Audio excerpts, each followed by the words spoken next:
पुढची बातमी मालेगावमधनं आहे। मालेगावमध्ये एका कार्यालयात सरकारी कार्यालयामध्ये नमाज पठणाचा व्हिडिओ समोर आलाय, ज्यामुळे वादाला सुरुवात झालेली आहे। विद्युत विभागाचं हे कार्यालय होतं, ज्या कार्यालयामध्ये नमाज अदा केली गेली। मालेगाव महानगरपालिकेच्या प्रभाग क्रमांक 4 मधल्या पवारवाडीत विद्युत पुरवठ्याची समस्या गंभीर आहे।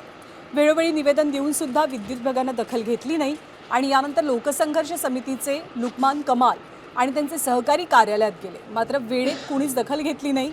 अखेर नमाजाची वेळ होताच त्याच कार्यालयात नमाज अदा केल्याचं स्पष्टीकरण आंदोलनकर्त्यांनी केलं। यानंतर हिंदुत्ववादी संघटनांनी पालिका आयुक्तांच्या दालनात हनुमान चालिसेचं पठण सुरू केलं।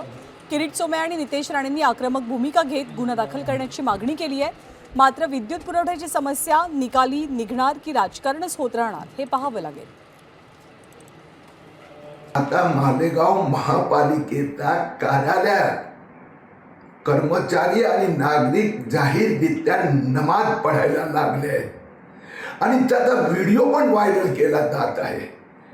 मी महापालिका व पोलीस अधिकाऱ्यांचे आज बोललो आहे। मुख्यमंत्री महोदयांना पत्र लिहून मागणी केली आहे, या सगळ्या कर्मचाऱ्यांना ताबडतोब निलंबित करा आणि ज्यांनी अशा प्रकाराने सरकारी इमारतीत नमाज पढायची सुरुवात केली आहे त्यांच्यावर गुन्हा FIR दाखल करा।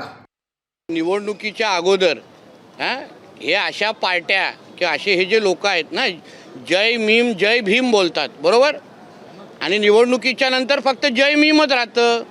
आमच्या डॉक्टर बाबासाहेब आंबेडकरांना विसरतात। आमच्या संविधानाला कुठल्या संविधानाच्या कुठल्या पानावर नगरपालिकेमध्ये महापालिकेमध्ये नमाज पठण परवानगी आहे?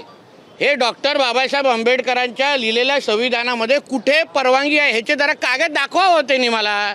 तुम्ही विकास करण्यासाठी अगर लोकप्रतिनिधी म्हणून लोकांनी तुम्हाला निवडलं असेल तर तुम्हाला नमाज पढण्यासाठी तुमच्या मस्जिदी आता बंद पडल्या आहेत का? मग आम्ही प्रत्येक महापालिकेमध्ये भगवद्गीता वाचायला सुरू करतो ना, मग हिरव्या सापाने थोबाड उघडू नये मग।